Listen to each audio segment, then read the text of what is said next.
So hello everyone, आज हम लोग देखने वाले हैं टाइम स्पीड एंड डिस्टेंस का class number 3 and this will be the last class of time speed and distance. So first class में हमने कुछ बेसिक पढ़ लिया था, ठीक है। क्वेश्चंस किया था क्या फर्स्ट क्लास में? हाँ, थोड़ा थोड़ा क्वेश्चंस किया था। नेक्स्ट लास्ट क्लास में हमने ट्रेन रिलेटेड क्वेश्चंस देखा, सिर्फ ट्रेन रिलेटेड क्वेश्चंस देखा।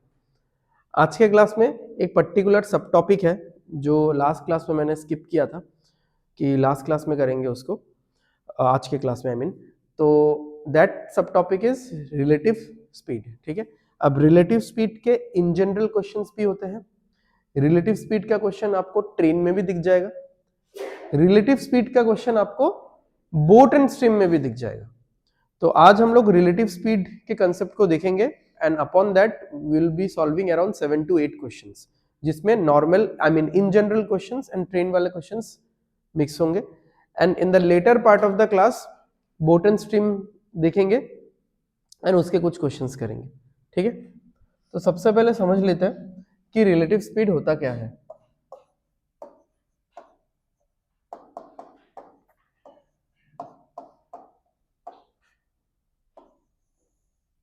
ठीक है, तो यहां पे आपको ये वर्ड दिख ही रहा है, रिलेटिव स्पीड, ठीक है। तो इस रिलेटिव वर्ड का मतलब इस टॉपिक के लिए, नॉट इन जनरल, इस वर्ड का इस टॉपिक के लिए मतलब यह है कि आपका speed in relation to something else. जैसे अगर मैं बोलूं कि अभी उसका स्पीड क्या है, बताओ। कुछ नहीं कह सकते, क्यों? हाँ, तो तुमने जीरो बोल के फिर चेंज क्यों किया? किसी ऐसा कोई चीज है क्या जिसके रेस्पेक्ट में इसका स्पीड जीरो नहीं भी हो सकता है? जैसे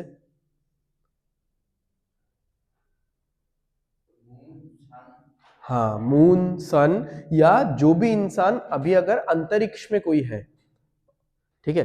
अंतरिक्ष वाला इंसान इसको देख तो नहीं पाएगा, ठीक है, बट द पॉइंट इज कि कोई भी अगर आउट ऑफ अर्थ है, अर्थ से बाहर अगर कोई है, उसके कंपैरिजन में इसका स्पीड जीरो नहीं होगा। इसका स्पीड क्या होगा? जो अर्थ का स्पीड है, हमारा पृथ्वी जैसे घूम रहा है, अर्थ का जो स्पीड है उसका वही स्पीड है।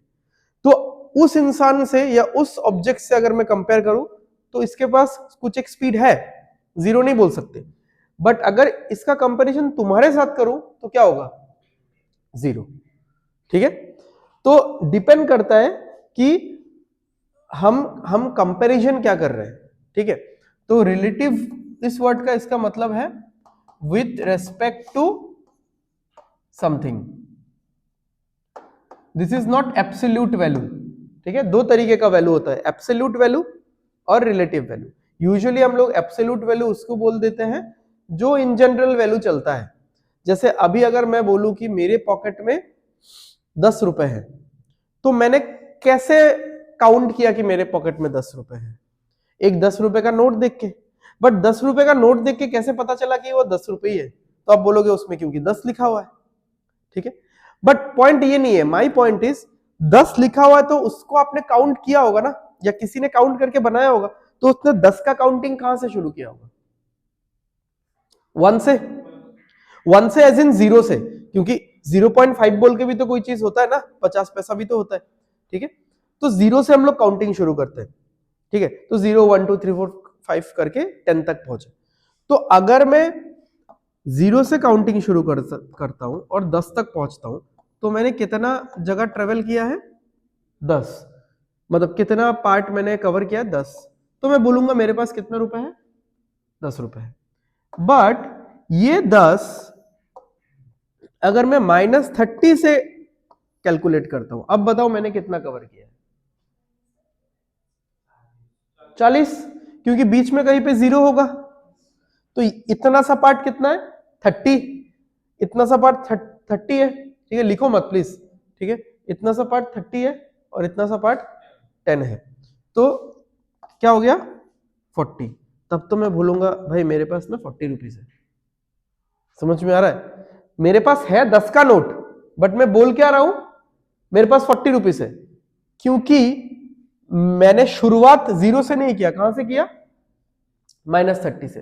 तो उस हिसाब से तो मैं ये भी बोल सकता हूं कि मेरे पास, जैसे 2 करोड़ रुपए है ना, ऐसा बोल के हम लोग खुश हो सकते हैं, क्योंकि हमने बेस माना होगा, मान लो -2 करोड़ या 1 करोड़, -2 करोड़ नहीं, जीरो थोड़ी ना है मेरे पास, ठीक है, थोड़ा तो रख दो पैसा, ठीक है। तो ऐसा मान लो कि मेरे पास 1,99,00,000 माइनस में है, तो -1,99,00,000 से मैंने शुरू किया, और मेरे पास एक्चुअली में एब्सोल्यूट वैल्यू में 1,00,000 रुपए ही है, बट मैं उस 1,00,000 रुपए को मतलब फ्लेक्स करना चाहता हूं, शो करना चाहता हूं, शो ऑफ मानना चाहता हूं, तो मैंने बेस कौन सा माना, -2 करोड़ को माना है मैंने बेस, ठीक है। तो उधर से मुझे मिल गया 1,99,00,000 और 1,00,000 तो मुझे चाहिए था, ठीक है, -2 करोड़ नहीं, -1,99,00,000 को मैंने बेस मान लिया, एंड मुझे मिल गया, मेरे पास 1,00,000 था, तो कुल मिला के टोटल कितना हो गया, 2 करोड़ हो गया, ठीक है। तो मैं बोल रहा हूं कि मेरे पास 2 करोड़ रुपए, तो ऐसा हम लोग बोल सकते हैं, प्रोवाइडेड हम लोग अपना बेस चेंज कर रहे हैं, या विथ रेस्पेक्ट टू समथिंग, इस समथिंग को चेंज कर रहे हो, तो इस समथिंग को अगर आप 0 बोलते हो तो 10 ही आएगा, इसको अगर आप -30 बोलते हो तो 40 आएगा। तो पूरा घूम फिर के कहानी यही हो गया कि बेस पे डिपेंड करता है कि आपके पास कितना वैल्यू है, ठीक है। अब मैं वैल्यू से ही आप लोगों को पूरा समझा देता, बट पूरा वैल्यू से समझाना पॉसिबल नहीं हो पाएगा, क्योंकि नॉर्मल वैल्यूज के लिए डायरेक्शन का कोई मायने नहीं होता। अगर मैं बोलूं एक वैल्यू 20, इस 20 जो नंबर है, इस नंबर का डायरेक्शन से क्या लेना देना है, ठीक है। बट जब स्पीड वाला बात आ जाएगा, ठीक है, तो यहाँ पे डायरेक्शन का बात आएगा, ठीक है। तो जैसे मानो कि ये कोई चोर है, इसके पीछे कोई एक पुलिस भाग रही है, ठीक है, जैसे भाग रहा है भाग रहा है भाग रहा है भाग रहा है भाग रहा है, ठीक है। तो अगर ये चोर 20 किलोमीटर पर आवर के स्पीड से भाग रहा है, एंड ये पुलिस अगर उसका पीछा कर रहा है 25 किलोमीटर पर आवर के स्पीड से, तो इस पुलिस को क्या दिखेगा कि, या फिर मान लो कम करते हैं तो फिर मैं समझा पाऊंगा एक्चुअली, ये चोर या आपका कोई फ्रेंड ही है, आपके सामने से भाग रहा है, ठीक है, तो आपका फ्रेंड भाग रहा है 20 किलोमीटर पर आवर के स्पीड से, और आप भाग रहे हो 15 किलोमीटर पर आवर के स्पीड से, समझना, ठीक है। तो दो लोग हैं, तो एक इंसान भाग रहा है 20 किलोमीटर पर आवर के स्पीड से, और आप उसका पीछा कर रहे हो 15 किलोमीटर पर आवर के स्पीड से, ठीक है। तो क्या आपको दिखेगा कि वो 20 के स्पीड से भाग रहा है, आपका रियलाइजेशन क्या होगा, आपको क्या फील होगा, वो कितने स्पीड से भाग रहा है, 20 फील होगा क्या आपको, बताओ, नहीं होगा, कितना फील होगा, 5, क्योंकि आप खुद कौन से लेवल में हो, 15, और 15 से ये ऊपर कितना है, 5, तो आपको ये फील होगा कि आपका फ्रेंड कितने स्पीड से भाग रहा है, 5 किलोमीटर पर आवर के स्पीड से भाग रहा है। बट आप अगर खड़े रहते, आप अगर गली के मोड़ पे खड़े हो, एंड आपका फ्रेंड आपके सामने से 20 किलोमीटर पर आवर के स्पीड से होके जा रहा है, तब आपको क्या फील होगा, वो कितना स्पीड से जा रहा है, 20 किलोमीटर पर आवर के स्पीड से वो जा रहा है। बट आप भी अगर भाग रहे हो and you are at a level of 15, तो आप उससे ज्यादा पीछे नहीं हो, तो तब आपको क्या लगेगा कि वो 5 किलोमीटर पर आवर के स्पीड से ही जा रहा है। Now this is something called as relative speed, ठीक है, कि जैसे ही बेस चेंज हुआ, जब आप एक जगह में खड़े थे, ठीक है,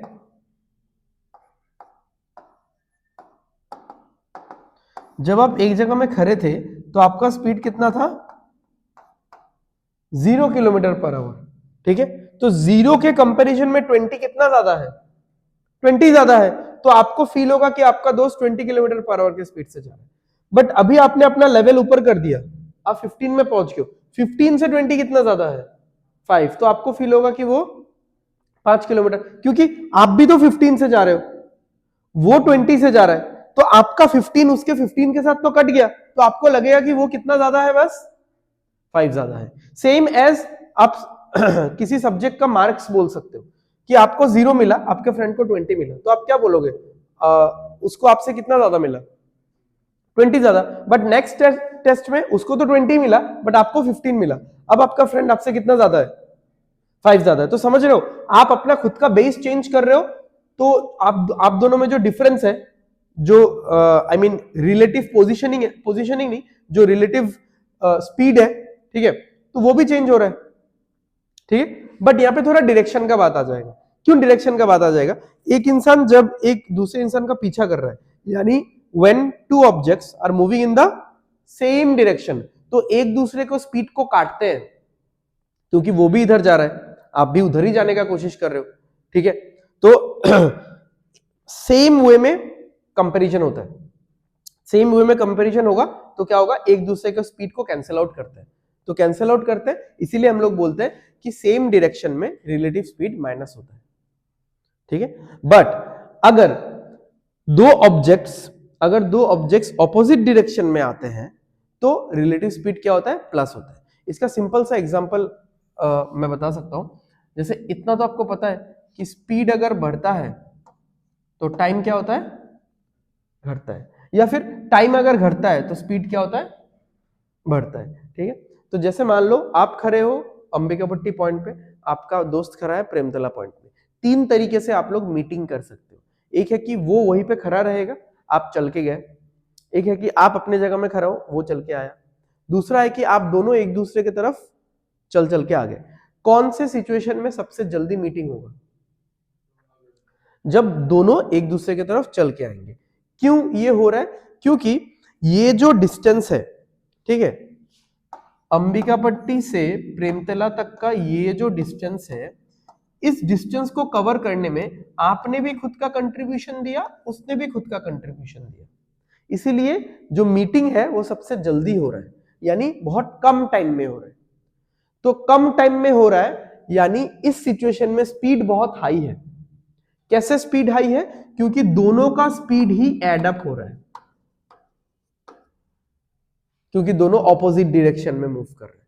तो ऑपोजिट डायरेक्शन में मूव करोगे तो क्या होता है, हमेशा स्पीड गेट्स एडेड अप दो ऑब्जेक्ट्स का। और अगर सेम डायरेक्शन में मूव करते हैं, क्योंकि एक दूसरे का पीछा कर रहे हैं, एक दूसरे के स्पीड को कैंसिल आउट करते हैं, तो सेम डायरेक्शन में रिलेटिव स्पीड क्या होता है, माइनस होता है, ठीक है। तो ये मैं यहां पे लिख देता हूं कहीं पे कि रिलेटिव स्पीड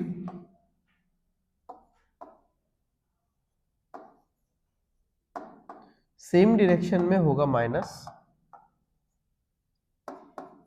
और रिलेटिव स्पीड ऑपोजिट डायरेक्शन में होगा प्लस। बस इतना सा ही समझना है आपको, ठीक है, क्लियर है। चलो आगे बढ़ते हैं हम लोग क्वेश्चंस पे। सिंपल सिंपल क्वेश्चन से शुरू करेंगे पहले। B and A are travelling in the same direction, ठीक है। B is moving at a speed of 20 kilometre per hour and he observes that A is moving away from him at a speed of 30 kilometre per hour. What is the, अरे speed तो लिखो भाई, यहां पे लिख देता हूं, what is the speed of A. ऐसे तो ये बहुत सिंपल क्वेश्चन है, बट थोड़ा सा कैच पॉइंट इसमें क्या है ना, बहुत लोग सोचेंगे कि ये ए का स्पीड है और ये बी का स्पीड है, ठीक है, और एक दूसरे से दूर जा रहा है, दूर जा रहा है in the sense same direction में जा रहा है, ठीक है। ऑल्दो दूर जाने का मतलब ऑपोजिट डायरेक्शन भी हो सकता है, but same direction he usually हम लोग लेते हैं, ठीक है। तो ये ए का स्पीड है, ये बी का स्पीड है, सेम डायरेक्शन में जा रहा है, तो सेम डायरेक्शन में क्या होता है, रिलेटिव स्पीड माइनस होता है, तो 10 आंसर दे देंगे। बट रिलेटिव स्पीड पूछा है क्या यहाँ पे? स्पीड ऑफ ए पूछा है। अगर स्पीड ऑफ ए पूछा है मतलब ये स्पीड ऑफ ए नहीं है, क्योंकि ये तो बी का है और हम गलती से सोच रहे थे कि ये ए का है, बट ये ए का स्पीड नहीं है, मतलब तो ये किसका स्पीड है? यही है रिलेटिव स्पीड। अब समझो, या तो b माइनस ए करके 30 आएगा, या फिर a माइनस बी करके 30 आएगा।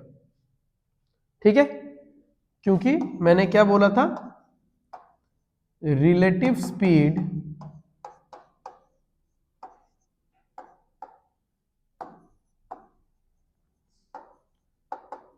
सेम डायरेक्शन में क्या होता है भाई, माइनस होता है। ठीक है, रिलेटिव स्पीड सेम डायरेक्शन में माइनस होता है। अब देखो ये अगर 20 है तो a इधर जाएगा, 30 इधर आएगा, आंसर कितना आ रहा है, -10। स्पीड -10 होगा, तो ये तो नहीं हो सकता। ये अगर 20 है तो ये इधर जाएगा, तो a का वैल्यू कितना आ रहा है, 50। ठीक, 50 किलोमीटर पर आवर। अब कैसे पता कि माइनस होगा, क्योंकि सेम डायरेक्शन में है। कैसे पता सेम डायरेक्शन में, क्योंकि b को ऐसा दिख रहा है कि a उससे दूर जा रहा है। और मैंने जो तुमको बोला था कि तुमको क्या दिखेगा कि तुम्हारा फ्रेंड कितने स्पीड से भाग रहा है, 5 के स्पीड से भाग रहा है। तुमको ये, तुम अगर खुद 15 के स्पीड पे हो तो तुमको कभी भी ये नहीं दिखेगा कि तुम्हारा फ्रेंड 20 पे भाग रहा है, क्योंकि तुम तो खुद ही 15 पे ना भाई। तुमको कैसे दिख सकता है तुम्हारा फ्रेंड 20 पे भाग रहा है, वो ओरिजिनली 20 में भाग रहा है, बट तुमको दिखेगा 5 में भाग रहा है, यानी वो तुमसे 5 अधिक है, ज्यादा है। तो हमको दो इक्वेशन बनाने का जरूरत ही नहीं था। बी का खुद का 20 है और बी ऐसा देख रहा है, खड़े खड़े नहीं देख रहा है, बी भी मूविंग में ही है। बी देख रहा है कि ए उससे दूर जा रहा है, जा रहा है, जा रहा है, जा रहा है, जा रहा है। कौन से स्पीड से दूर जा रहा है, 30। ये बी को दिख रहा है, यानी बी तो खुद ही 20 पे है और बी को दिख रहा है कि ए 30 के स्पीड से जा रहा है, यानी ओवरऑल ए का स्पीड कितना है, 50 है। ठीक है,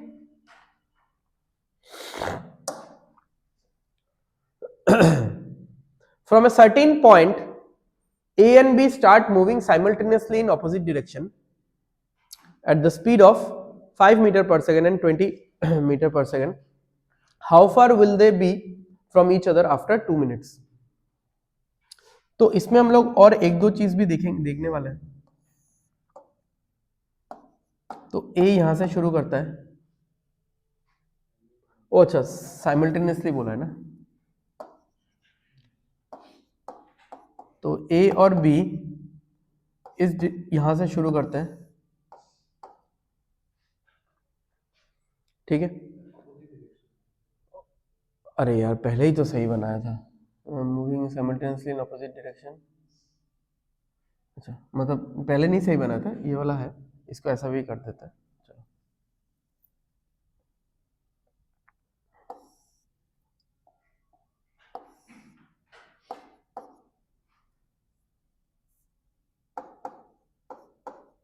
ठीक है, एक पॉइंट से ए उधर जा रहा है, बी उधर जा रहा है। ए का स्पीड क्या है, 5। इसका क्या है,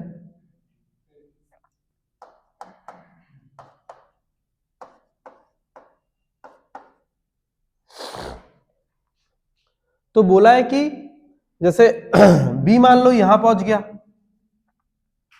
ए मान लो यहां पहुंच गया, तो बोला कि ये वाला डिस्टेंस क्या होगा। ठीक है, तो आपको क्या निकालना है, डिस्टेंस क्या होता है, स्पीड इनटू टाइम। बट ये स्पीड थोड़ा अलग स्पीड होगा। क्या स्पीड होगा, रिलेटिव स्पीड। तो अगर ऑपोजिट डायरेक्शन में जाता है तो रिलेटिव स्पीड क्या होता है, ऐड होता है, तो 25 होगा। टाइम कितना है, बट मिनट्स यूज नहीं कर सकते क्योंकि ये सब सेकंड्स में है। तो 2 मिनट में कितना सेकंड होता है, 1 मिनट में 60 सेकंड्स, 2 मिनट में 120 सेकंड्स, तो 3000 मीटर होगा।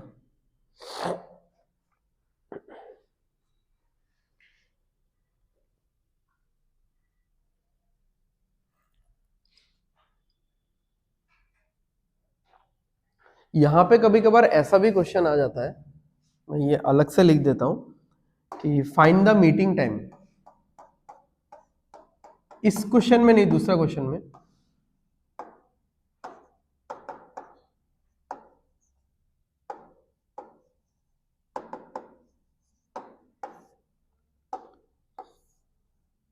जैसे मान लो ए है, ए का वही 5 ले लेते हैं स्पीड,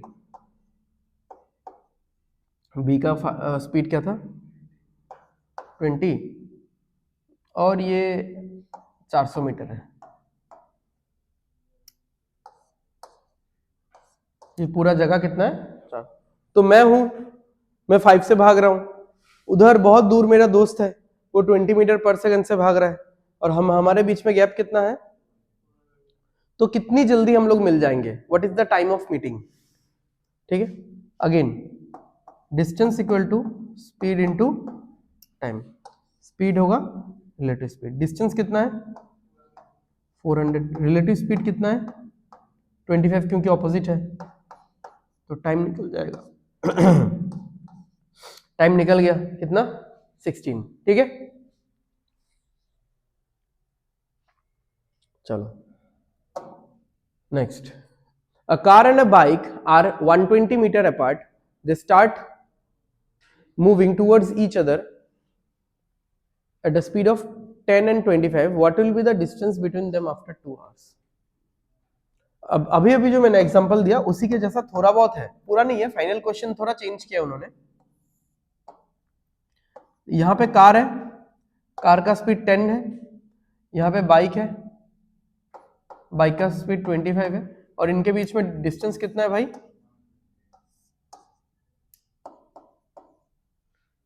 120 है। ठीक है, तो अब बताओ क्या निकालेंगे हम लोग?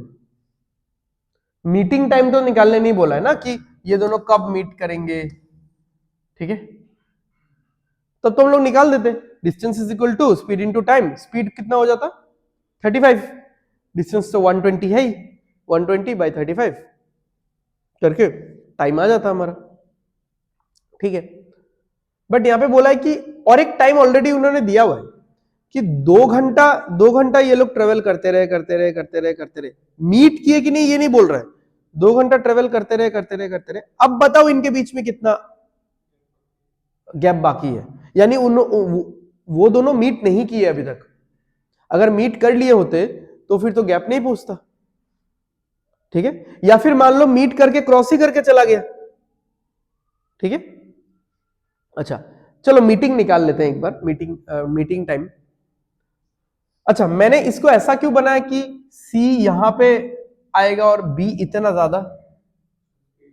हाँ, C का स्पीड कम है, तो कोई भी मीटिंग टाइम हो, मान लो आप अगर बोल रहे हो कि सर ये लोग ना 40 मिनट बाद मीट करेंगे या 50 मिनट बाद मीट करेंगे, तो जो भी हो 50 मिनट में C जितना ट्रेवल करेगा B तो उससे बहुत ज्यादा ट्रेवल कर लेगा। ठीक है, तो अगेन वही formula, distance equal to speed into time, but ये टाइम इस बार कैसा टाइम है? मीटिंग टाइम है। ठीक है, और ये स्पीड भी इस बार कैसा स्पीड है? मीटिंग टाइम है, और ये रिलेटिव स्पीड है। सेम इसमें भी लिख देता हूं एक बार मैं, ये मीटिंग टाइम। तो ये हो गया 120, ये हो गया 35 इंटू, कटेगा तो नहीं, 5 से 24 होगा, 7 होगा। ठीक है, ऐसा रहने दो, ये निकालने नहीं बोला था, एक्स्ट्रा निकाला हमने। तो ये लोग एक दूसरे की तरफ आ रहे। अब ये वाला हम लोग इरेज करते हैं यहां से।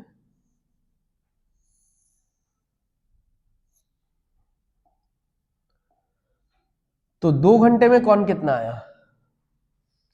तो देख लो, again distance is equal to speed into time. Relative speed होगा, डिस्टेंस कितना है, सॉरी रिलेटिव स्पीड कितना है? 35 इनटू टाइम कितना है?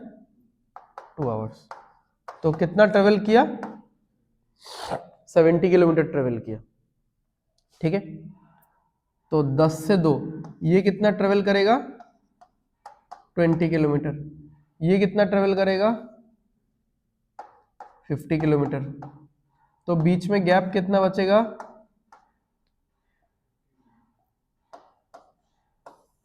और 50। समझ में आ रहा है? ये हमको फॉर्मूला नहीं लगाना है क्योंकि हमको मीटिंग टाइम बोला ही नहीं है। हम लोग नॉर्मली ये देखेंगे, distance is equal to speed into time. Time already दिया हुआ है 2, स्पीड हमेशा रिलेटिव स्पीड है 35। तो ये दोनों कितना डिस्टेंस ट्रेवल कर रहे हैं? 70 किलोमीटर का डिस्टेंस ट्रेवल कर रहे हैं। अगर अलग अलग करें 10 के स्पीड से 2 घंटा, 10 के स्पीड से 2 घंटा तो कितना किलोमीटर? 20। और 25 के स्पीड से 2 घंटा तो कितना किलोमीटर? 50। तो 20 और 50 70, टोटल था 120। तो अभी भी और भी कितना गैप है इनके बीच में? 50। ठीक है, तो ऐसा होगा। ठीक है,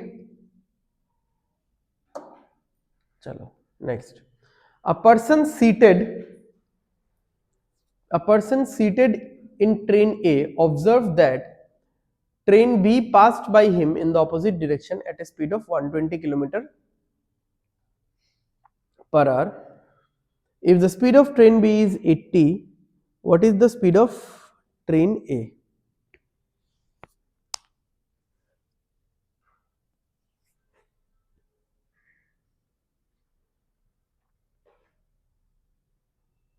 वन 120 क्या है, कैसे पता चला? ऑब्जर्व कर रहा है। तो ट्रेन, ये है ट्रेन ए, ये है train B. A person seated in train A, इस ट्रेन ए में एक पैसेंजर बैठा हुआ है, ठीक है, और ये दोनों ट्रेन ऑपोजिट मूव कर रहे हैं। ठीक है, ये है ट्रेन ए और ये है ट्रेन ए का पैसेंजर। ठीक है, तो ट्रेन बी ऐसा है, ट्रेन ए ऐसा है, ये वाला पैसेंजर है। तो ये पैसेंजर देखता है कि श्यू करके ये ट्रेन भी निकला सामने से, और उसने ये अपने आंखों से ऑब्जर्व किया कि कितने स्पीड से निकला? 120 के स्पीड से निकला। अब हम लोग जो ऑब्जर्व करते हैं वो हमेशा क्या होता है? रिलेटिव स्पीड होता है। और ऑपोजिट डायरेक्शन में रिलेटिव स्पीड क्या होता है भाई? यानी speed of A plus speed of B is equal to होगा रिलेटिव स्पीड। और रिलेटिव स्पीड है कितना? 120। स्पीड ऑफ ए कितना है? सॉरी, स्पीड ऑफ बी कितना है? 80। तो ये कितना होना पड़ेगा भाई? 40 होना पड़ेगा, तभी ये 80 होगा। तो ये पूरे फर्स्ट क्वेश्चन जैसा था, ठीक है, क्वेश्चन नंबर 1 जैसा, बट ये ट्रेन रिलेटेड क्वेश्चन है। Next, a 1200 meter long train is running at a speed of 15 meter per second. A person traveling opposite direction to the direction of the train cross the train in 60 seconds. Find the speed of the person. Simple है, यही distance equal to speed into time, ये होगा relative speed. उस इंसान ने कितना distance travel किया? अगर उस इंसान ने पूरे ट्रेन को क्रॉस किया है तो 1200, क्योंकि जो ट्रेन का लेंथ है पूरा पूरा वही उस इंसान ने कवर किया है, तो ये होगा 1200। रिलेटिव स्पीड क्या होगा बताओ? ट्रेन माइनस पर्सन, क्योंकि इंसान का स्पीड तो ट्रेन से ज्यादा नहीं हो जाएगा, तो ट्रेन का स्पीड कितना है?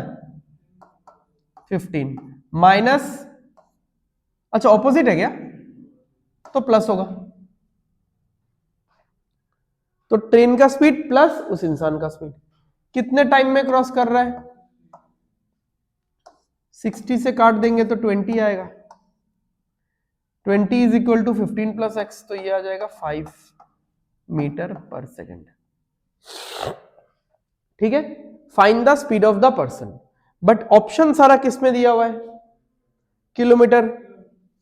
तो मीटर पर सेकेंड से अगर हम लोग किलोमीटर पर आवर तक जाना चाहते हैं तो हमको इंटू 18/5 करना होता है, जो भी रहे उसके साथ 18/5 करना होता है।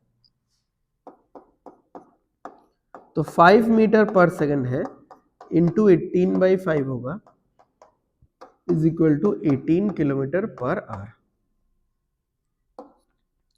बट अगेन इतना करने का जरूरत नहीं है, मैंने आपको बताया था कि मीटर पर सेकेंड कौन सा टेबल फॉलो करता है? 5 का, और किलोमीटर पर आवर 18 का। तो मीटर पर सेकेंड अगर 5 का टेबल फॉलो करता है तो देखो वहां पे क्या है, 5 इंटू 1 5, तो उधर भी क्या होगा 18 इंटू 1 18, ठीक है। तो इस फॉर्मूला का इंपॉर्टेंस देख रहे हो आप रिलेटिव स्पीड में, ठीक है। जस्ट सिंपल आप ये फॉर्मूला लिखो, जो मिलता है तो सही है, नहीं मिलता है तो नहीं। A police officer spots a thief driving at 15 meter per second from 150 meters away. If the officer begins pursuit at a speed of 20 meter per second, after how many seconds he will catch the thief? Again यहाँ पे निकालने बोला है time of meeting, ठीक है। मतलब police और चोर तो मीट नहीं करेगा, ठीक है, बट वही मतलब टाइम ऑफ मीटिंग, पकड़ने का टाइम पूछा है। तो यहाँ पे अगर मैं थोड़ा सा डायग्राम बनाऊं, ये चीज ऐसा हो रहा है कि यहां पे है ये थीफ और यहां पे है ये पुलिस। अब ये भी भाग रहा है, ये भी भाग रहा है। ये थीफ भाग रहा है कितने में, और ये भाग रहा है 20 मीटर पर सेकेंड। इन दोनों के बीच में गैप कितना है बताओ? फिलहाल गैप है, अभी के गैप है 150, ठीक है। अब चोर भी भाग रहा है, पुलिस भी भाग रहा है। एडवांटेज किसके पास है? पुलिस के पास है कि चोर के पास है? कैसे बताओ? वो तेज भाग रहा है। तो क्योंकि अगर आप देखो डिस्टेंस हिसाब से एडवांटेज देखोगे ना, कि एडवांटेज एज इन कि कौन आगे है, तो आप बोलोगे हाँ एडवांटेज चोर के पास है क्योंकि वो 150 मीटर आगे है। बट चोर का स्पीड तो फिक्स है ना 15, और पुलिस का कितना है 20।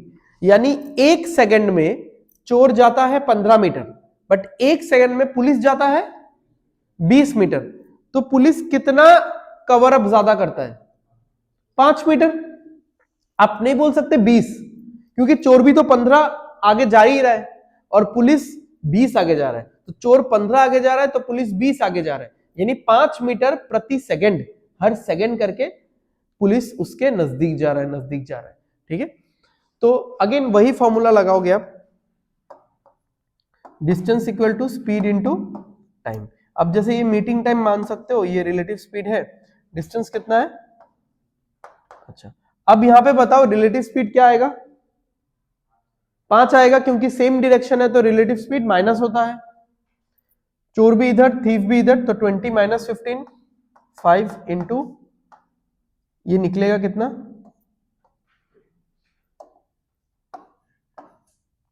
30, ठीक है।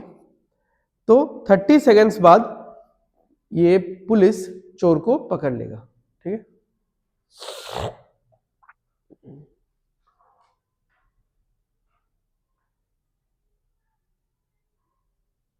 समझ में आ गया?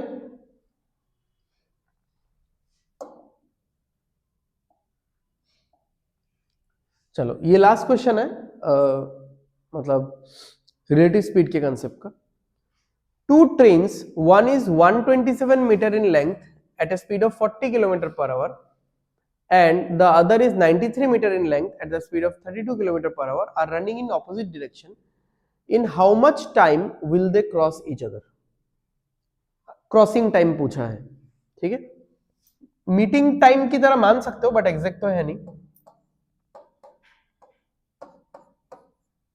ठीक है।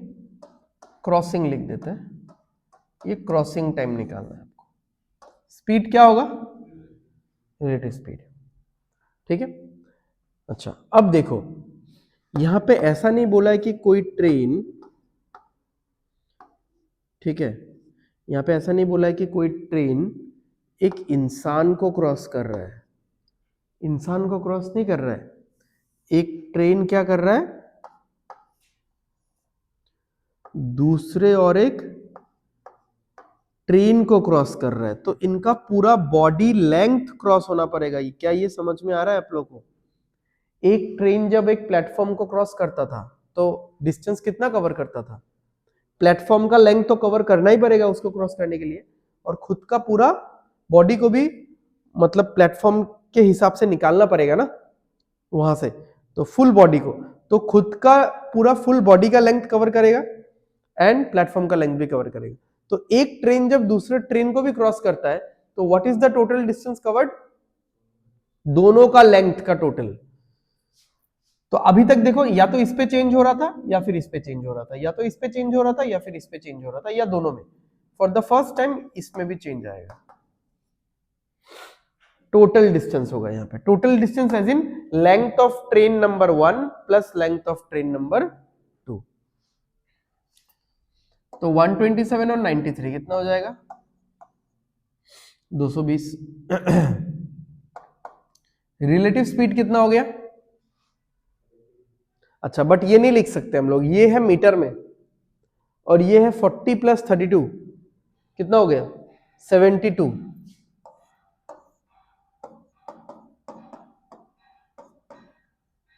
इसको मीटर पर सेकंड में लिख के बताओ। ये हमेशा कौन सा टेबल फॉलो करता है भाई? 18 का टेबल। तो 18 का टेबल का कौन सा मल्टीपल है? 18 इंटू 4। तो यहां पे भी होगा 5 इंटू 4।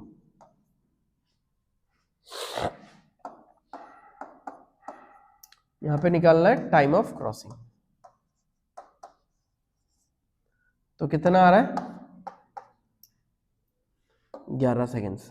तो ये हमेशा याद रखना, जब भी एक ट्रेन दूसरे ट्रेन को क्रॉस करेगा तो the distance covered will be length of first train and plus length of second train. ये तो मतलब लास्ट क्लास में ही हो चुका था, बट रिलेटिव स्पीड के हिसाब से क्वेश्चन नहीं हुआ था। ठीक है, अब आप लोग बोलोगे अच्छा ये तो ऑपोजिट डायरेक्शन में जा रहे ट्रेन, इसीलिए डिस्टेंस ऐड हो गया। सेम डायरेक्शन में जाएंगे तो डिस्टेंस क्या होगा? माइनस होगा। डिस्टेंस है भाई, ये स्पीड नहीं है, तो डिस्टेंस है ना, तो लेंथ तो उतना ही है। ऐसे जाओगे तब भी क्रॉस करना पड़ रहा है, और ऐसे पीछा करते हुए जाओगे तब भी क्रॉस ही करना पड़ रहा है।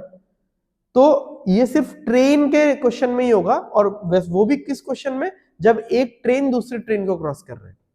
ट्रेन में बैठा हुआ पैसेंजर दूसरे ट्रेन को क्रॉस करना, ये अलग बात हो गया, क्योंकि वो पैसेंजर एक सिंगल एंटिटी है, इतना सा है बस, उसका कोई विड्थ नहीं है ज्यादा। ठीक है, बट एक ट्रेन पूरे ट्रेन को क्रॉस कर रहा है, ये अलग चीज है। Got it? तो ये हो गया रिलेटिव स्पीड से रिलेटेड बेसिक, या एक दो क्वेश्चन थोड़े बेसिक से ऊपर भी थे, बेसिक 7 क्वेश्चंस। ठीक है, तो अभी हम लोग थोड़ा सा देख लेते हैं बोट एंड स्ट्रीम के बारे में, कि बोट एंड स्ट्रीम में क्या क्या कंसेप्ट है। कुछ नहीं, एक्चुअली खास ज्यादा कुछ है नहीं इसमें। ठीक है, एक आध फॉर्मूला है।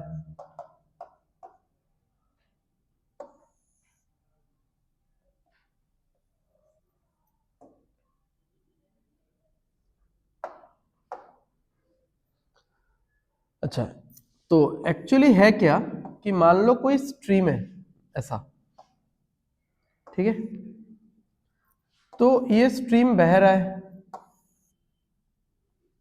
ठीक है, ये स्ट्रीम बह रहा है और यहां पे कोई एक नाव है, ठीक है, और कोई इंसान नाव चला रहा है, मान लो बैठा हुआ है वो, एंड वो नाव चला रहा है, राइट। अब बात ऐसा है कि इस बोट का खुद का एक स्पीड होगा कि नहीं होगा? होगा। जैसे आप लोग अगर बाइक या कार के शोरूम में जाते हो, पूछते हो ना कि इसका एवरेज स्पीड कितना है, टॉप स्पीड कितना है। तो अगर मैं बोट के शोरूम में जाता हूँ, स्पीड बोट हो, मैनुअल बोट हो, स्पीड बोट हो, मैनुअल बोट तो चलो मैनुअली हो गया, स्पीड बोट हो, मोटर वाला जो बोट वगैरह होता है, ठीक है, या पूरा मशीन ड्रिवन जो भी जैसे भी है, तो मैं अगर खरीदने गया, कोई शोरूम तो होगा खरीदने का, तो मैं जाके स्पीड तो पूछूंगा ना कि इसका टॉप स्पीड कितना है, एवरेज स्पीड कितना है, वगैरह वगैरह। तो इस बोट का खुद का एक स्पीड है, तो उसको आप बी मान सकते हो, ठीक है। और इस वाटर का भी खुद का एक स्पीड है, उसको आप डब्ल्यू मान सकते हो। अब बोट तो देखो, मान लो यहां पे एक कोई ऐसा विंडमिल जैसा था, ठीक है, वो खराब हो गया था, या फिर आप ऐसा भी मान सकते हो कि यहां पे कुछ ऐसा गांव वगैरह है, ठीक है, ऐसा गांव है, ठीक है। तो अब दो कहानी, एक है कि इस गांव में एक कोई बीमारी फैल गया है, तो एक डॉक्टर्स का टीम जा रही है इनको रेस्क्यू करने, ये मतलब दवाई वगैरह देने के लिए, ठीक है। दूसरा कहानी, ये जो विंड मिल है या मान लो कोई एक बड़ा सा लाइट हाउस है, ये खराब हो चुका है, तो टेक्नीशियंस का एक टीम जा रहे हैं इसको ठीक करने के लिए। यानी आपका रिक्वायरमेंट किसी भी तरीके का हो सकता है कि you need to go down और you need to go up. जब हम लोग डाउन जाएंगे उसको हम लोग बोलेंगे डाउन स्ट्रीम, क्योंकि इसको स्ट्रीम बोलेंगे ना, वाटर यानी स्ट्रीम, ठीक है। तो डाउन स्ट्रीम जा रहे हैं हम लोग, और अप जाएंगे तो क्या बोलेंगे उसको, अपस्ट्रीम बोलेंगे। यानी हमारा रिक्वायरमेंट ये हो सकता है कि हम लोग डाउन स्ट्रीम भी जा सकते हैं, अपस्ट्रीम भी जा सकते हैं, बट ये तो हमारा रिक्वायरमेंट है, यानी बोट का रिक्वायरमेंट है। मैं बोट को नीचे भी लेके जा सकता हूं, ऊपर भी लेके जा सकता हूं, बट वाटर कैसे बिहेव करता है, water always flow from upstream to downstream, तो ये तो हमेशा ऐसे ही जाएगा, ठीक। तो अब देखो कि ये हो गया अपस्ट्रीम स्पीड, ठीक है, U for upstream, S for speed. Upstream speed होगा B माइनस W। क्यों?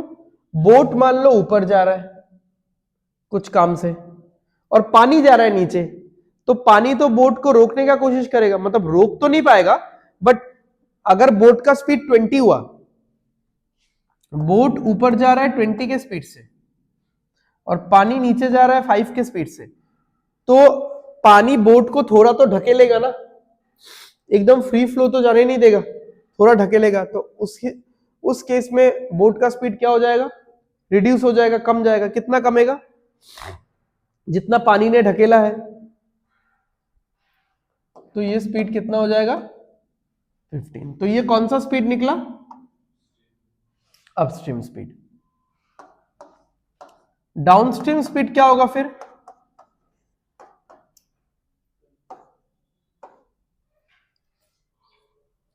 बोट प्लस W, ठीक है,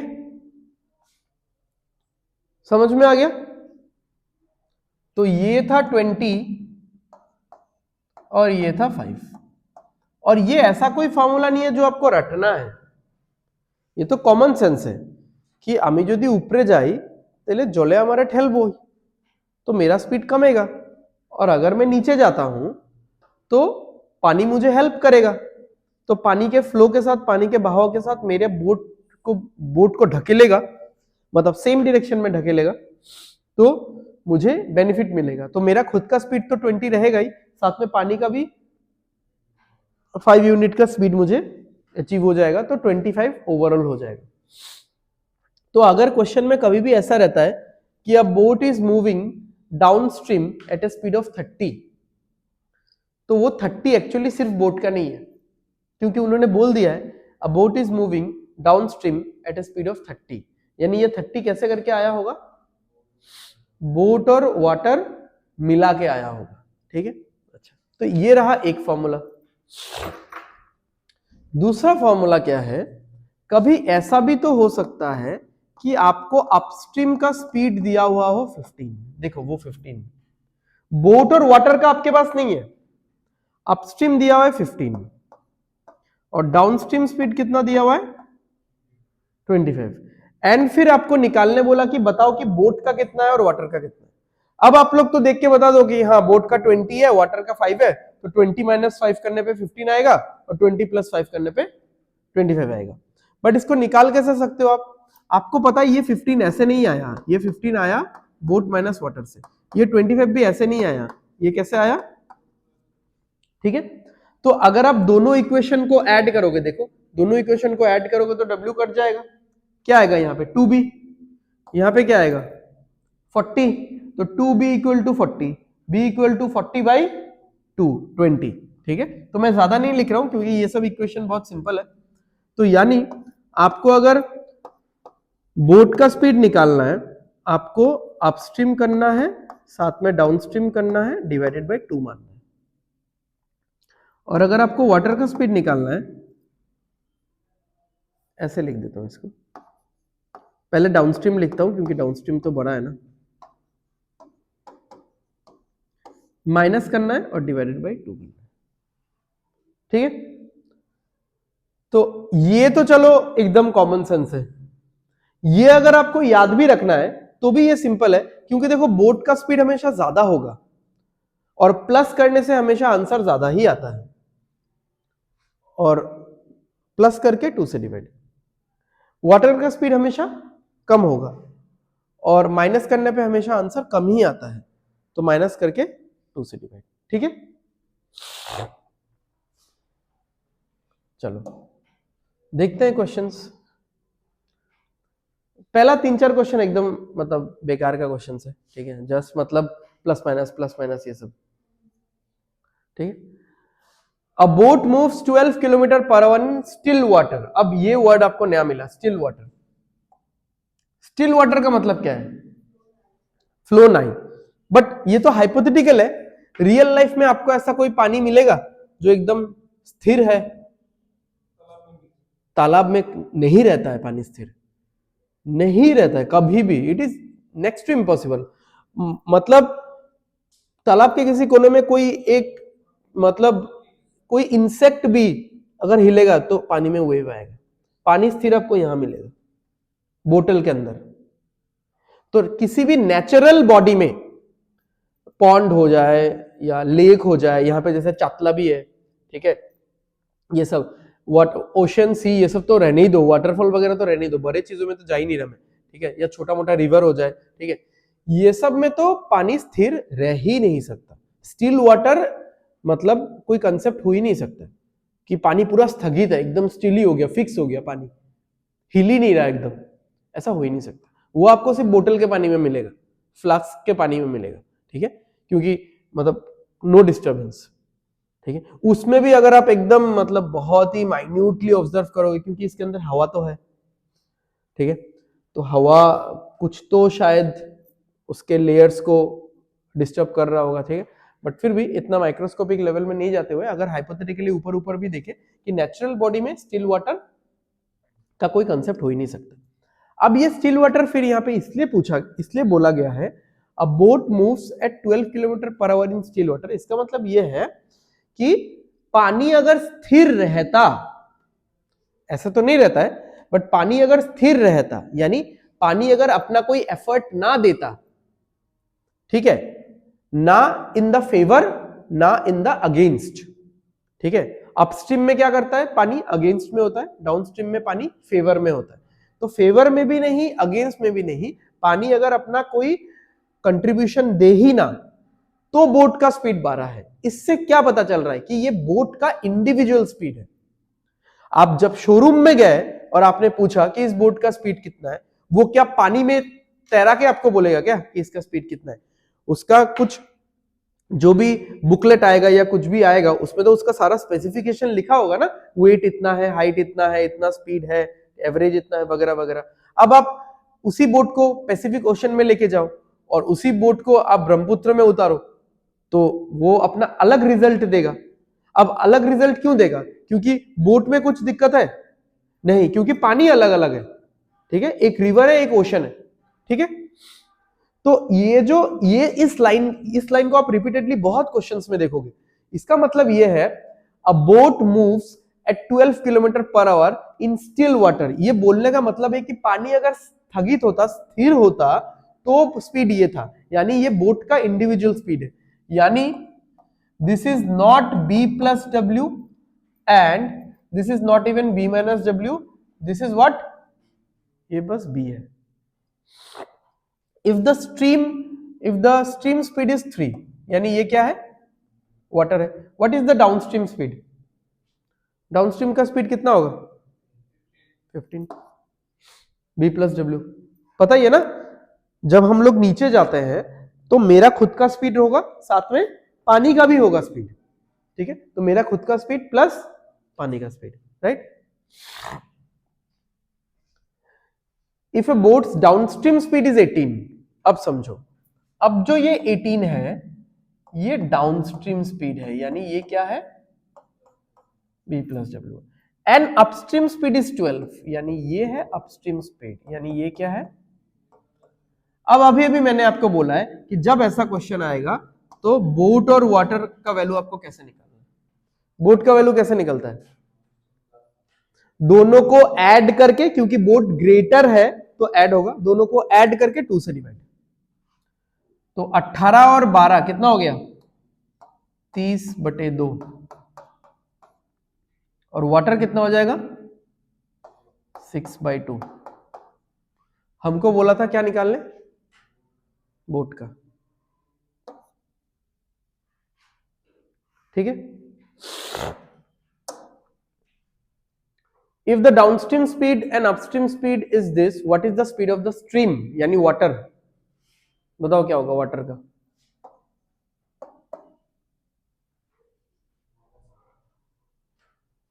बताओ वाटर का स्पीड कितना होगा बताओ? 20। ये क्या है? डाउनस्ट्रीम। 10 ये क्या है? अपस्ट्रीम। बोट भी निकालेंगे साथ में। तो वाटर का क्या होगा? दोनों को माइनस करके 2 से डिवाइड। तो 20 माइनस 10, 10/2 कितना आएगा? 5। ठीक है। वाटर का बोला है ना, what is the speed of the stream यानी वाटर। तो वाटर का बोला है तो दोनों को माइनस करके 2 से डिवाइड। बोट का बोला है तो दोनों को ऐड करना है, ऐड करके 2 से डिवाइड। ठीक है। इसमें आंसर क्या होगा? 5। ठीक है। If the downstream speed of a boat is 30 and the stream speed is 4, find its upstream। अब ये थोड़ा सा अलग है। तो हर चीज में फॉर्मूला मत सोचो कि हर चीज में मैं फॉर्मूला ही सीख लूंगा, नहीं चाहिए। अब सिंपल लिखो ना, डाउनस्ट्रीम स्पीड 30, एक बार लिखो, कॉपी में लिखो सब लोग। यानी B प्लस डब्ल्यू क्या है? 30। तो लिखो, फिर देखो क्या दिया हुआ है क्या नहीं है।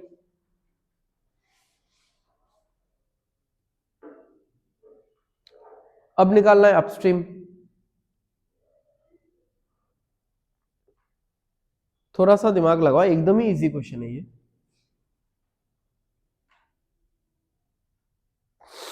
कितना रहा है? 22। देखो डाउनस्ट्रीम यानी B प्लस डब्ल्यू, इसका वैल्यू कितना दिया हुआ है? 30 दिया हुआ है। And the stream speed is 4, यानी इस W का वैल्यू क्या है? 4 है। तो इसका वैल्यू क्या होगा? समझ में आया ये सबको? 26 प्लस 4 करने पे तो 30 आएगा। अच्छा, अपस्ट्रीम स्पीड निकालना है। अपस्ट्रीम स्पीड क्या होता है? ये हो गया 26 minus 4,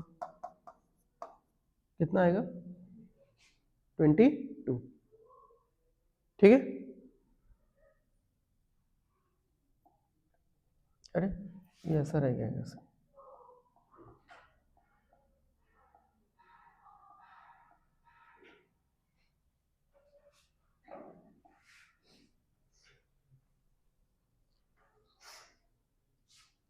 If the boat speed in still water is same as the stream speed, what is the upstream speed? समझ में आया? Boat speed in still water का मतलब क्या है? किसका स्पीड? सिर्फ बोट का स्पीड। स्ट्रीम स्पीड मतलब कितना? वाटर। ये दोनों सेम है भाई, बोट का स्पीड और पानी का स्पीड सेम है। तो आपको बोला है अपस्ट्रीम स्पीड निकालने, तो अपस्ट्रीम स्पीड क्या होता है? B minus W. और अगर ये दोनों सेम है तो आंसर क्या आएगा? 0 आएगा। ठीक है। तो नहीं निकल सकता था तब तो, डाउनस्ट्रीम स्पीड बोलने से ऐसा होगा, ऐसा होता ना। अब ये दोनों अगर सेम है तो दो तरीका हो सकता है लिखने का, दो तरीका हो सकता है। या तो B, इसको भी B ही लिख दो, या फिर ये तो W है, इसको भी W ही लिख दो। तो या तो ऐसा आएगा या फिर ऐसा आएगा, यानी डबल ऑफ बोट स्पीड या फिर डबल ऑफ वाटर का speed. Double the stream speed, half तो नहीं होगा, मतलब तब ये आंसर होता है डबल द स्ट्रीम स्पीड। ठीक है। या फिर और एक हो सकता था डबल ऑफ बोट स्पीड। ठीक है।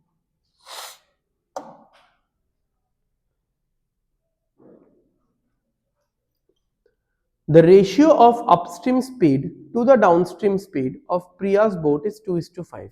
What is the ratio of the speed of stream to the speed of boat? ठीक है, तो अपस्ट्रीम का स्पीड कितना दिया हुआ है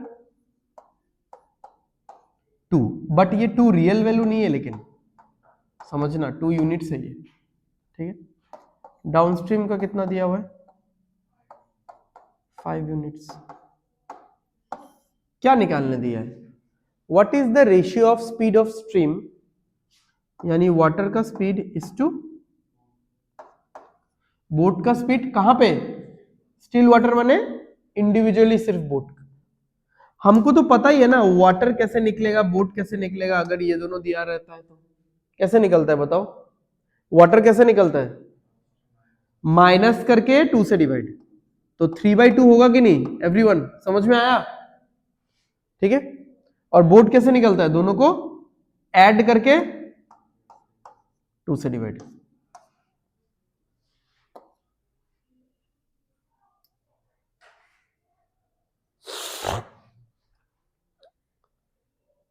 अब ये क्वेश्चन जैसे आपको पढ़ के लगेगा कि हाँ थोड़ा सा स्टैंडर्ड क्वेश्चन है, मतलब रेशियो वगैरह दे रखा है, पता नहीं क्या होगा इसमें, बट ये ऐसे ही कैलकुलेशन होता है इसका है। The ratio itself is fake, but ratio change नहीं होगा, रेशियो 3:7 ही रहेगा, बट वैल्यू नहीं पता। वैल्यू तो ये 20 भी हो सकता है, ये 50 हो सकता है, बट ये रेशियो कभी भी चेंज नहीं होगा। यू कैन नॉट से कि ये 21 और ये 51 हो जाएगा, क्योंकि अगर ये 21 51 होता है तो 3 से काटो कितना होगा, ये 7, इसको 3 से काटो कितना होगा 17। रेशियो तो फिर सेम होना चाहिए था, रेशियो सेम रह रहा है, चेंज हो रहा है ना, तो ये नहीं होगा। आप बोल सकते हो ये 10 हो सकता है, ये 25 हो सकता है। अब काटो इसको 5 से, 2, इसको 5 से काटो 5, तो फिर से सेम आ रहा है, ठीक है। अब ओरिजिनल वैल्यू क्या है ये हमको नहीं पता, इसलिए उन्होंने पूछा भी नहीं है, रेशियो पूछा है।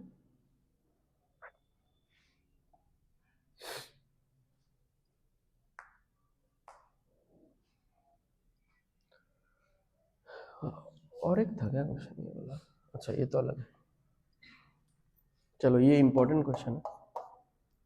A boat covers a certain distance downstream in 4.5 hours and the same distance in still water in 6 hours, ठीक है। यानी डाउनस्ट्रीम और क्या लिखें इसको, स्टिल वाटर में तो मतलब वही होगा ना, स्टिल वाटर मतलब सिर्फ बी होगा, और डाउनस्ट्रीम मतलब क्या होता है, ठीक है। अच्छा तो ये सिचुएशन है, एक्चुअली ये वैल्यू नहीं ले रहे, ये सिचुएशन है कि डाउनस्ट्रीम में जब वो गया तो उसको टाइम कितना लगा 4.5, और जब वो स्टिल वाटर में गया, स्टिल वाटर में जब पानी का इतना बहाव नहीं था, ठीक है, तो उसको टाइम कितना लगा 6 घंटा। ये हो गया टाइम का रेशियो, किसका किसका, डाउनस्ट्रीम वाले सिचुएशन का और स्टिल वाटर वाले सिचुएशन का। टाइम का रेशियो हमेशा किसका उल्टा होता है, स्पीड का उल्टा, तो स्पीड होगा 6:4.5, ठीक है। यहां पे इंटू 10 कर दो, यहां पे भी इंटू 10 कर दो, तो ये क्या हो जाएगा, ठीक है 45 हो जाएगा। तो 60 और 45 काट दो, 15 से काटोगे 3 होगा, 15 से काटोगे 4 होगा, ठीक है। तो स्पीड का रेशियो क्या आ रहा है 4:3 आ रहा है। अब आपको एक्चुअली में समझ में आ ही जाएगा, देखो हाँ, बोट का स्पीड कितना निकला 3 यूनिट्स या 3 रेशियोज, 3 नहीं बोल सकते, 3 किलोमीटर पर आवर ऐसा नहीं बोल सकते। बोट का स्पीड कितना निकला 3 यूनिट। बोट प्लस वाटर का कितना निकला, तो वाटर का अकेले का कितना है 1 यूनिट। ये समझ में आ रहा है? अच्छा, करेंगे हम लोग बाद में। How much time will the boat take to cover the same distance in upstream. तो हम लोग क्या करते हैं, यहां पे एक अपस्ट्रीम वाला भी सिचुएशन डालते हैं।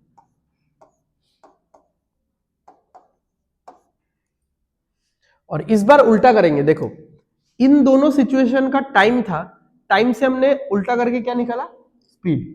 स्पीड निकल गया तो इसका भी स्पीड निकल जाएगा। फिर इन दोनों का मेरे पास स्पीड है, इसको उल्टा करके क्या निकालेंगे, टाइम। और टाइम ही तो आंसर पे पूछा है ना, ठीक है।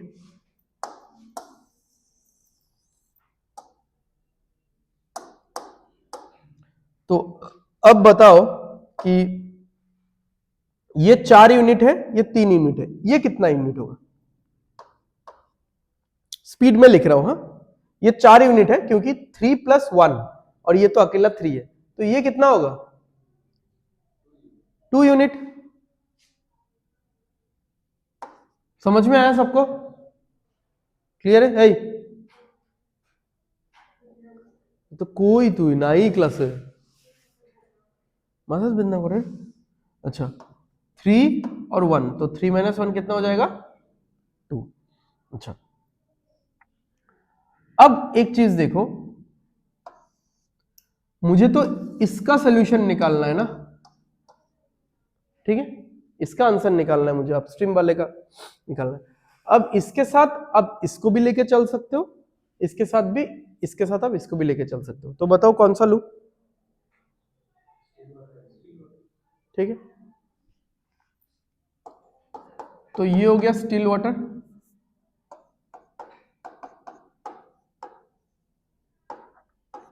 यानी बी। ये हो गया अपस्ट्रीम, यानी B - W। स्पीड का रेशियो निकालेंगे क्योंकि ये चाहिए हमको, ठीक है। स्टिल वाटर का स्पीड कितना है 3 यूनिट्स, और अपस्ट्रीम का 2 यूनिट्स। अब टाइम का रेशियो करेंगे तो कितना आएगा 2:3, यानी स्टिल वाटर में अगर 2 यूनिट टाइम लगता है तो अपस्ट्रीम में लगता है 3 यूनिट टाइम। बट एक्चुअली में स्टिल वाटर में कितना टाइम लगता है, तो 2 का वैल्यू अगर 6 आवर्स है तो 3 का वैल्यू कितना होगा 9 आवर्स, ठीक है। ये बहुत अच्छा क्वेश्चन है, मतलब बहुत स्टैंडर्ड लेवल का क्वेश्चन है, अगर कोई समझ पाता है तो, ठीक है। कैलकुलेशन कुछ खास ज्यादा नहीं है, बट क्वेश्चन में कंसेप्ट भर भर के है कि आपको अगर पता है कि हाँ स्पीड और टाइम का डिस्टेंस, सॉरी स्पीड और टाइम का रेशियो रिवर्स होता है तो आप लिखोगे, फिर दूसरा वाला सिचुएशन भी लोगे जो हमको चाहिए, फिर इस सिचुएशन के साथ पहले दोनों में से कोई एक ले लोगे, फिर उसका स्पीड का रेशियो फिर टाइम का रेशियो लोगे, उससे आंसर आएगा, ठीक है।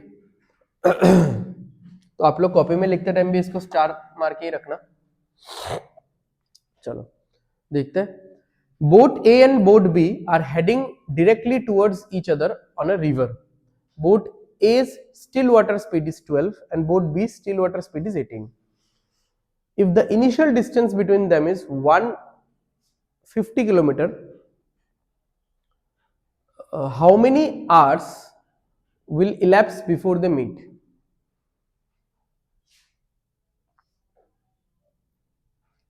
तो ये एक रिवर है, बोट ए ऐसे जा रहा है, बोट बी ऐसे जा रहा है।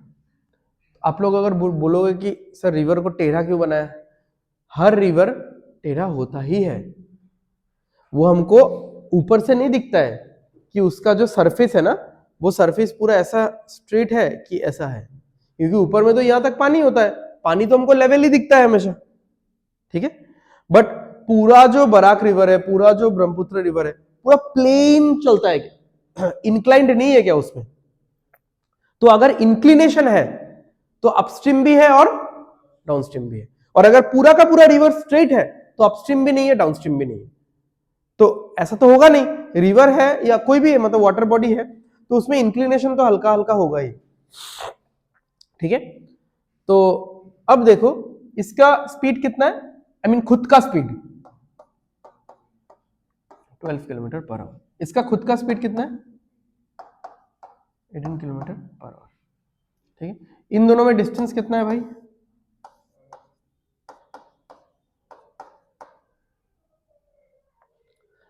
How many hours elapse before the meeting time निकालना है आपको, meeting time, distance equal to speed into time, meeting time निकालना है। और यहाँ पे क्या आएगा, तो ये तो पता ही हमको कितना है, ये कितना होगा बताओ कितना, कैसे 30, हाँ ऑपोजिट है तो ऐड कर दिया। तो ये जो बोट ए है इसका स्पीड कितना है, ये तो बोट ए का है, मैं पूछ रहा हूं बोट ए जब ट्रेवल कर रहा है तो इसका स्पीड कितना है, तो ये कौन बोलेगा, ये 12 लेने से चलेगा क्या वहां पे, वो 12 से ट्रेवल कर रहा है क्या, ये बोट कैसे जा रहा है डाउनस्ट्रीम जा रहा है, तो इसका ट्रेवलिंग स्पीड बताओ,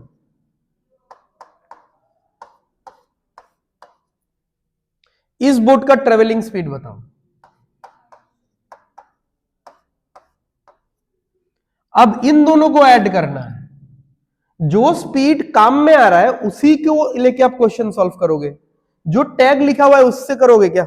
मैं अगर बोलता हूं मैंने एक बाइक खरीदा, उसमें लिखा हुआ है कि 200 किलोमीटर पर आवर के स्पीड से चला सकते हो, and I was moving at 70 kilometre per our, तो आप क्वेश्चन सॉल्व करने के लिए कौन सा लोगे, 200 की 70, समझ में आ रहा है ना। ये उसके बॉडी पे लिखा हुआ है कि हाँ इतना से चल सकता है, इतने से चल ही रहा है, बट साथ में वाटर भी तो है ना, तो ओवरऑल बोट 12 पे नहीं चल रहा है, थोड़ा ज्यादा में चल रहा है, और यहाँ पे ओवरऑल ये बोट 18 में नहीं चल रहा है, थोड़ा कम में चल रहा है। रिलेटिव स्पीड ऑपोजिट डायरेक्शन में है, दोनों बोट ऐसे चल रहा है, तो दोनों स्पीड क्या होगा, जब ऐड होगा तो डब्ल्यू कट जाएगा, तब जाके 12 और 18 ऐड होके कितना आएगा 30,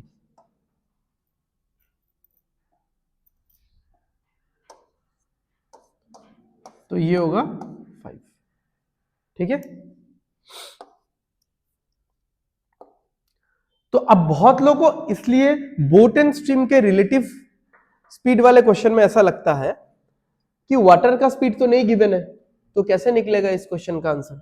तो वाटर का स्पीड नहीं गिवन होने का यही कारण है कि कोई भी रिवर स्ट्रेट नहीं होता है, इंक्लाइंड होता ही है, और इंक्लाइंड होता है तो उसने अपस्ट्रीम डाउनस्ट्रीम होगा ही, और अगर अपस्ट्रीम डाउनस्ट्रीम होगा तो एक के साथ प्लस डब्ल्यू होगा, एक के साथ माइनस डब्ल्यू होगा, और डब्ल्यू डब्ल्यू कैंसिल हो जाएगा, क्योंकि आप W1 W2 नहीं लगा सकते, क्योंकि रिवर तो एक ही है और उस रिवर का तो एक पर्टिकुलर स्पीड ही होगा। अगेन ये बात हाइपोथेटिकल है, क्योंकि रियल लाइफ में ऐसा नहीं है। बराक रिवर आप यहाँ पे देखो और 3-4 किलोमीटर दूर जाके आप बराक रिवर को देखो, उसका स्पीड वहां पे अलग होगा, ठीक है। बट हम लोग भी क्वांटिटेटिव एप्टीट्यूड कर रहे हैं, तो बहुत सारी चीजों को हम लोग हाइपोथेटिकल मान के चलेंगे, ठीक है। मतलब इतना रियलिस्टिक करेंगे तो फिर तो नहीं हो पाएगा, ठीक है, और भी इंफॉर्मेशन चाहिए सॉल्व करने के लिए, ठीक है।